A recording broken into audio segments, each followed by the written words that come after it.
হ্যাঁ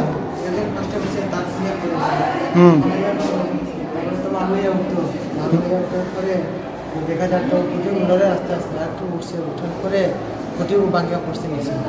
কি এর খুঁটি আসিল এটা? পাকা খুঁটি ইলেকট্রিকের। এটা কি নতুন খুঁটি আসিল? না পুরানো। হ্যাঁ পুরান খুঁটি। পুরান খুঁটি, এটা ঠিক করতে গেছিল? হ্যাঁ। ঠিক করতে গেছিল এটা? না না কেবলটা নিয়ে কেবল টানতে গেছিল এটার মধ্যে, নতুন কেবল লাগাইতে আসিল। তারপরে ভাঙিয়া পড়ছে পড়ার পরে তোমরা কজন আসিলা কাজে? পাঁচজন আসিল, তোমাদের দুইজন পড়ছে। কোন জায়গাতে হয়েছে ঘটনাটা? বৈঠাকবাড়ি বড়পাড়া। আচ্ছা, কী নাম তোমার? সমীর গৌড়। 2:30 নাগাদ ধর্মনগর বৈঠাংবাড়ি ভগীরথ পাড়া একটা ইলেকট্রিকের পোস্ট ভাঙ্গা দুইটা লেবার ক্যাজুয়ালিটি স্যার। আমরা ক্যাজুয়ালিটি রেস্কিউ করে ধর্মনগর হসপিটাল এনে দিচ্ছি।